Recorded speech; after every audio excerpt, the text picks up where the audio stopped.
Salam persaudaraan. Terima kasih saudara-saudaraku, kadang-kadangku Esa yang saya cintai dan saya banggakan. Maaf untuk sekian sedikit agak lama, mungkin hampir 2 bulan Mbah Siro tidak tayang karena kondisi dan mungkin keadaan. Akan tetapi dengan doa panjenengan semua, khususnya saudara-saudara Asia, kenapa Mbah Sirot selalu berusaha menayangkan beberapa pengertian tentang setia hati. Karena apa? Sedikit tentang perjalanan setia hati yang diawali dari Ki Ngabei Surodiwiryo, bahwa Ki Ngabei Surodiwiryo mengajarkan setia hati. Yang kelanjutannya dilanjutkan, bisa dikatakan adik-adiknya atau murid-muridnya yang termasuk Pak Arjo Tomo, Pak Munantar dan lain sebagainya, yang selalu berusaha ingin mengembangkan, ingin menyampaikan tentang setia hati. Akan tetapi saya yakin metode dan cara akan menyampaikan setia hati pasti sedikit ada perbedaan. Akan tetapi untuk setia hati, saya yakin inilah yang menurut keyakinan Islam akan menjadi amal jariah dari Ki Ngabei Surodiwiryo. Kenapa Mbah Sirot mengatakan amal jariah? Amalan yang selalu terus-menerus akan dilakukan atau yang dilakukan oleh adik-adiknya tentang kebaikan. Inilah menurut keyakinan Islam akan menerima pahala dari Tuhan Yang Maha Kuasa. Kadang-kadang Esa yang saya banggakan dan saya cintai, ada beberapa metode atau cara, termasuk cara melatih fisik maupun melatih kerohanian. Kadang-kadang untuk kerohanian atau keesaan, kalau yang keyakinannya agama Islam mungkin bisa diambilkan dari ayat-ayat Al-Quran atau mungkin bahkan hadis Nabi Muhammad SAW. Akan tetapi tujuannya adalah supaya adik-adik kita semua mempunyai sifat berbudi luhur. Tapi tidak hanya sifat, seperti lambang Esa, tidak hanya lambang atau baju saja, tapi bagaimana kita bisa melakukan setiap hari, setiap saat untuk setia hati, untuk berbudi luhur. Hanya kadang-kadang Mbah Sirot di saat melihat mungkin bisa dikatakan oknum-oknum yang mengatakan setia hati, akan tetapi ada oknum yang sedikit belum bisa menjalankan setia hati. Bahasa seduluran, kekadangan adalah saling merangkul, saling mengawasi, saling menasehati. Itulah setia hati.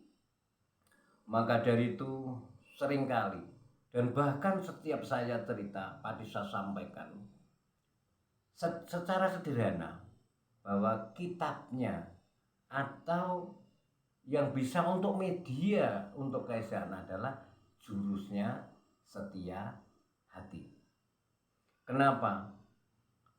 Bisa saya ulangi bahwa kita ikut setia hati adalah dilatih untuk berdiri tegak lurus. Ada yang mengatakan berdiri alif. Selalu pandangannya ke depan. Apa tujuannya? Karena kita harus selalu mandang ke depan. Hanya sedikit. Mungkin komentar itu saya yakin bagus sekali, komentar-komentar. Karena tanpa komentar berarti tidak cerdas. Akan tapi marilah untuk kadang-kadang Esa, di saat ada adiknya bisa menyampaikan Esa, bisa menyampaikan secara fisik lebih baik, kita harus selalu mendoakan.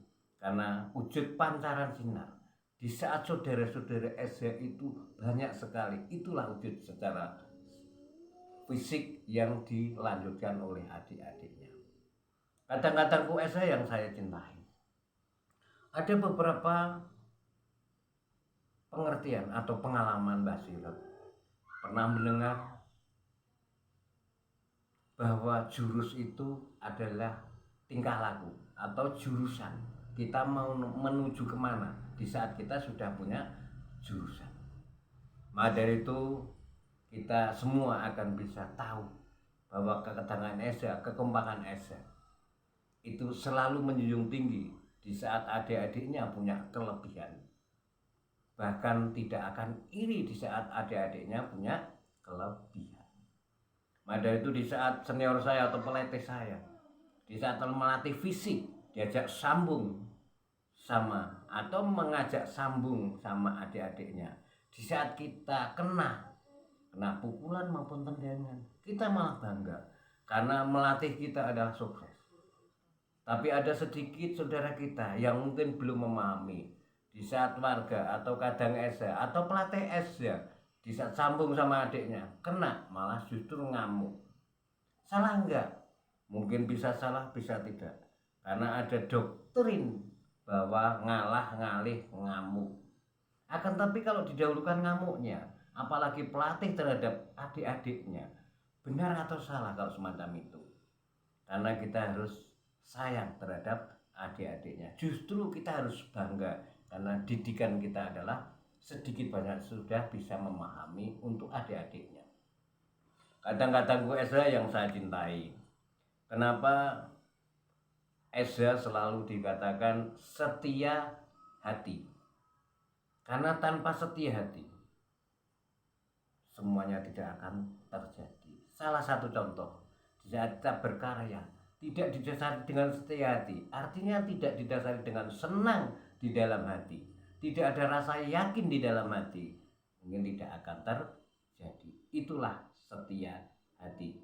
Adik-adikku, khususnya adik-adikku calon kadang setia hati maupun yang sudah menjadi kadang setia hati, marilah kita selalu bersaudara, selalu berkumpul walaupun jauh. Karena apa?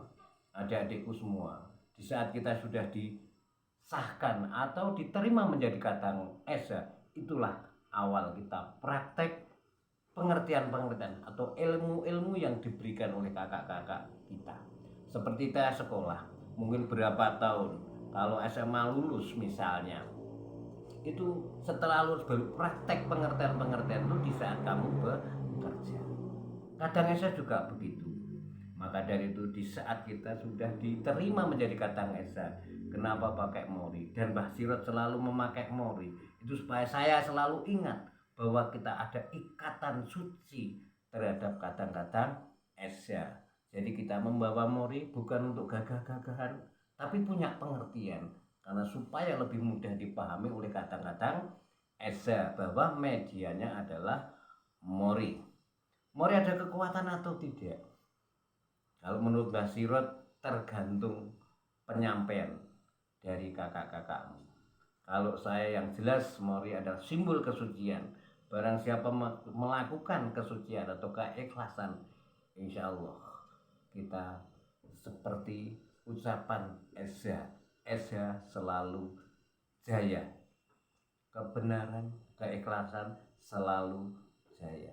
Kadang-kadang Esa mungkin hari ini saya menyampaikan sedikit beberapa hal pengertian di dalam Esa.